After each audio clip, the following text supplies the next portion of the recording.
Olá, sejam bem-vindos. Este é o Tema é Direito, programa do curso de Direito da Universidade Franciscana. Esse programa é plural e democrático. Logo, você pode enviar e-mail para direito@ufn.edu.br com indicação de convidado, tema específico, tudo relacionado ao mundo jurídico, porque este é o foco central deste programa.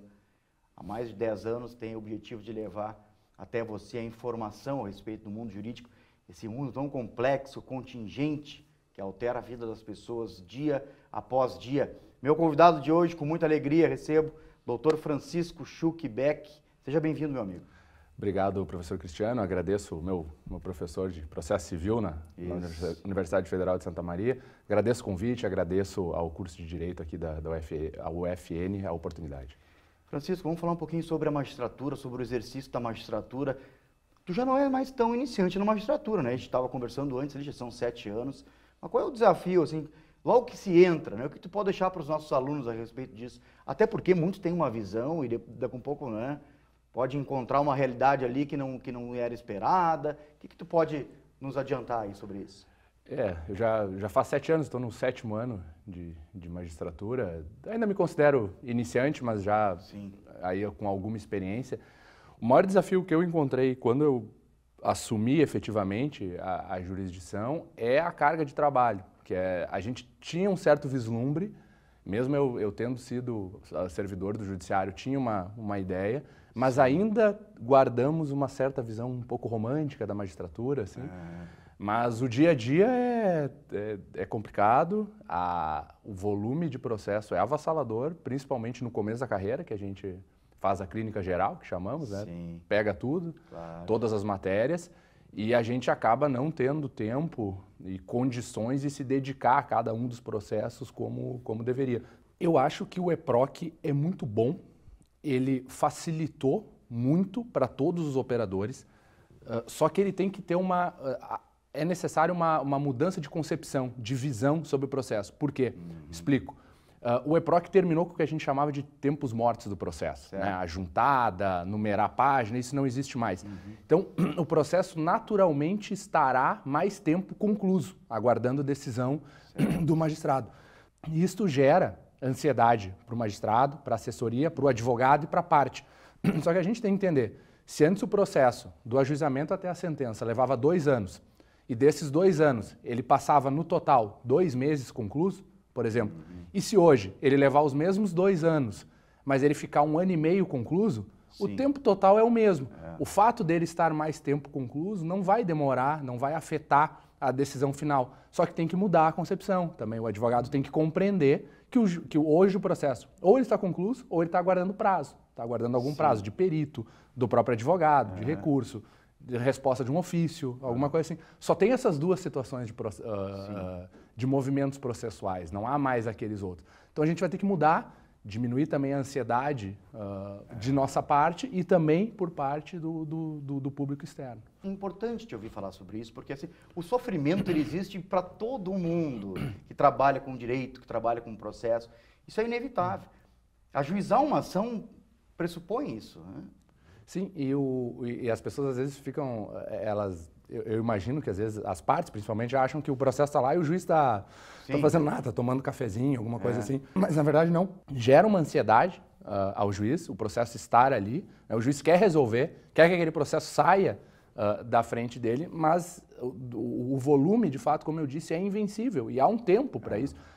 Sem falar no tempo próprio do direito, o direito tem o seu tempo próprio de amadurecimento de causas, causas complexas precisam de tempo, não é próprio do direito isso. E aliado a isso, no Brasil, o volume de demandas é absolutamente invencível, como está hoje. Tem processo que tem a sua temporalidade. E precisa ter. A gente não quer decisão sumária, né? A gente não quer... a sumariedade no direito, ela tem o seu lugar em decisões provisórias, sem dúvida nenhuma, mas a decisão final, ela tem que ser ponderada, ela tem que ser refletida, não diz com o direito essa velocidade que às vezes se espera, principalmente hoje, em tempos que a gente está de rede social, aí, que se quer uma resposta imediata. Não é assim, e não pode ser assim. O nosso aluno da universidade, que ele, e das outras também, imagino, mas ele deseja, muitos desejam a carreira da magistratura, né? Claro que tem uma parte que é advogar, outra que é fazer outro concurso, mas nós temos muitos alunos que têm o interesse da magistratura. O que tu diria para eles? Primeiro, estudem.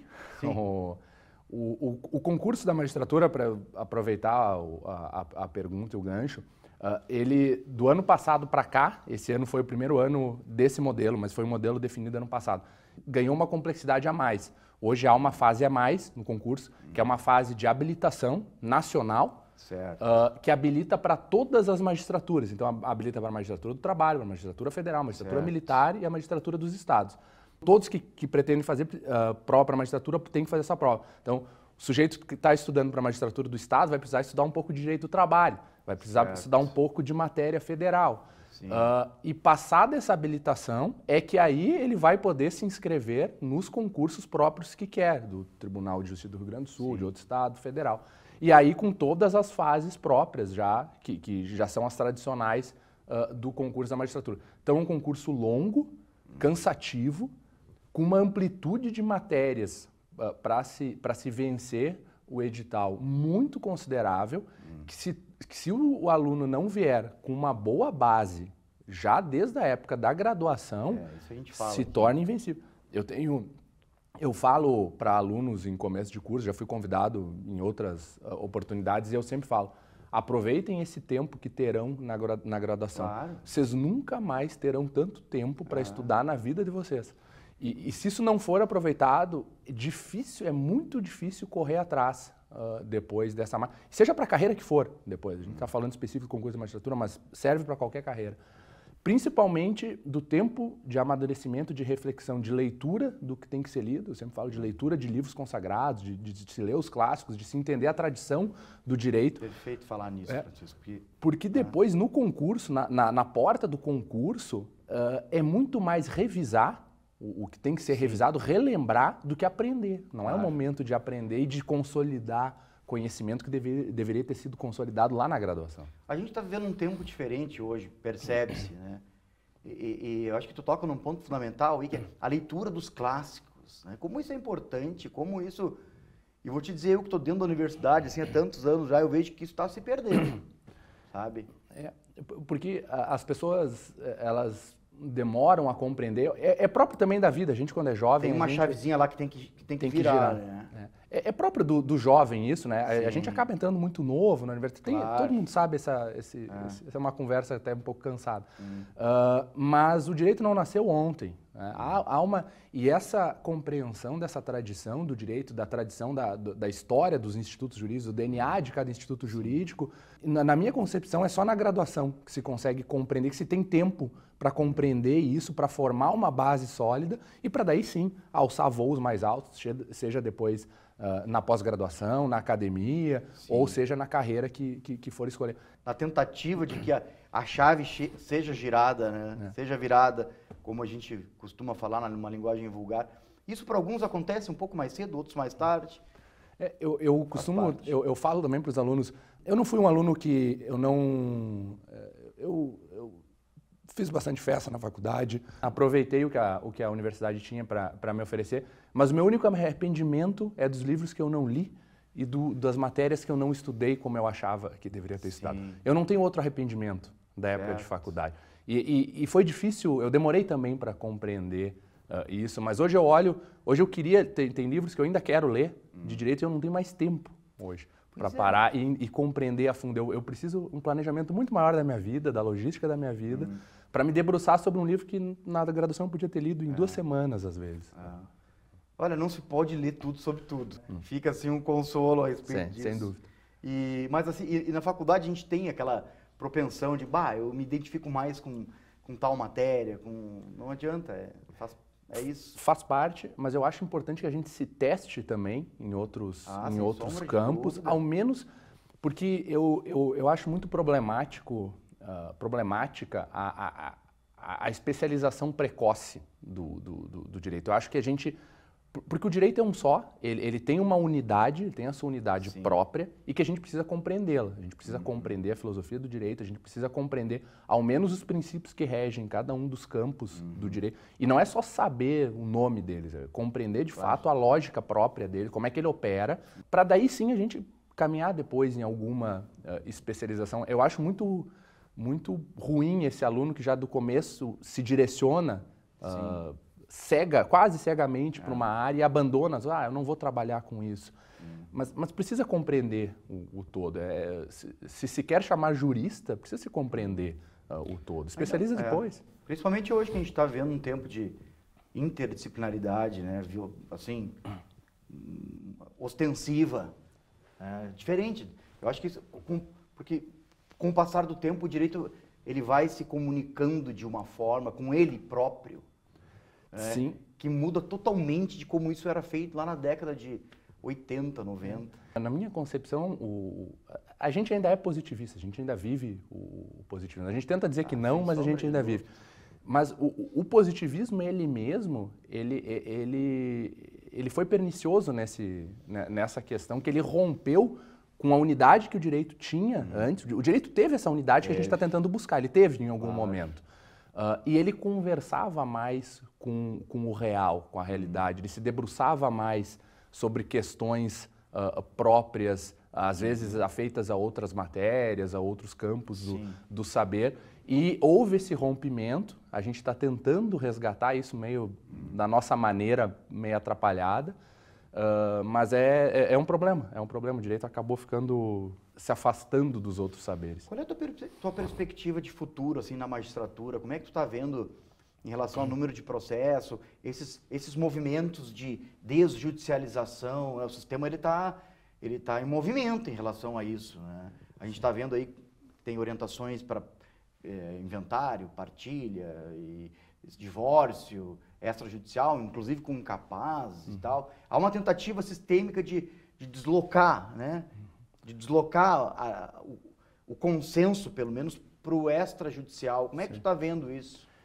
No geral, eu vejo com bons olhos a tentativa, a busca da desjudicialização do que pode ser desjudicializado. Exato. Agora, há questões pontuais, por exemplo, tu mencionou a questão do incapaz, divórcio de incapaz, inventário de incapaz.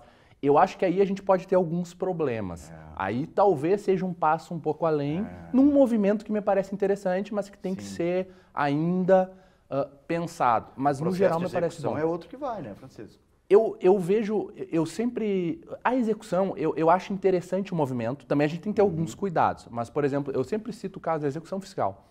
Execução fiscal é uma particularidade brasileira, há em outros ordenamentos também, mas eu não vejo hoje que faça ainda muito sentido a gente manter a execução fiscal judicializada. Eu acho que o Estado, enquanto poder executivo, teria meios, e aí se deixa a via do judiciário para o devedor, que se entende lesado no seu direito, aciona o judiciário como meio de defesa. Se defender. Eu vejo da mesma forma a execução no geral, não a execução fiscal, a execução civil. Também o devedor que se sentir lesado aciona o Poder Judiciário e judicializa, então, essa questão pontual. Eu vejo com bons olhos. A gente tem que ter alguns cuidados. Por exemplo, se tem também agora um certo vislumbre no Poder Judiciário de uma visão um pouco gerencial do Poder Judiciário. A gente tem metas, o juiz tem metas para cumprir, metas para julgar. Isso eu vejo com algum problema, pode trazer algum problema, essa visão um pouco gerencial. Ela tem uma razão de ser, razão do número de processos, e há que se ter algum tipo de controle sobre a produtividade do juiz, não há dúvida que tem que se ter esse controle, não pode também o juiz ficar completamente livre e autônomo para decidir quando, como e quantos processos julgará, algum controle deve haver, mas também a gente tem que ter algum cuidado nisso para não se transformar simplesmente uma linha de produção. Quero agradecer a tua presença aqui no programa. A universidade está de portas abertas, o estúdio aqui também, para a hora que você quiser retornar. Acho importante a gente marcar uma fala tua para os nossos alunos aqui. Foi muito interessante isso que você falou, a metáfora do giro da chave aqui, né? O aluno tem que se dar conta disso. E às vezes ouvindo alguém de fora, também é importante isso, ele vai... Né? Eu lembro da minha época de faculdade, prestava muita atenção naquilo que os palestrantes falavam e tal, que os convidados falavam, porque foge do ambiente da sala de aula. Então, quero deixar o convite aqui já estabelecido para ti. Claro, eu agradeço o convite de estar aqui hoje, agradeço a entrevista, meu professor Cristiano. Estou à disposição do curso de Direito, a qualquer momento, façam contato, vocês têm o meu contato aqui, estou à inteira disposição da UFN e do curso de Direito. Maravilha, meu amigo. E agradecemos a você também pela audiência. Fique ligado nos próximos programas da TV da Universidade Franciscana. Até a próxima.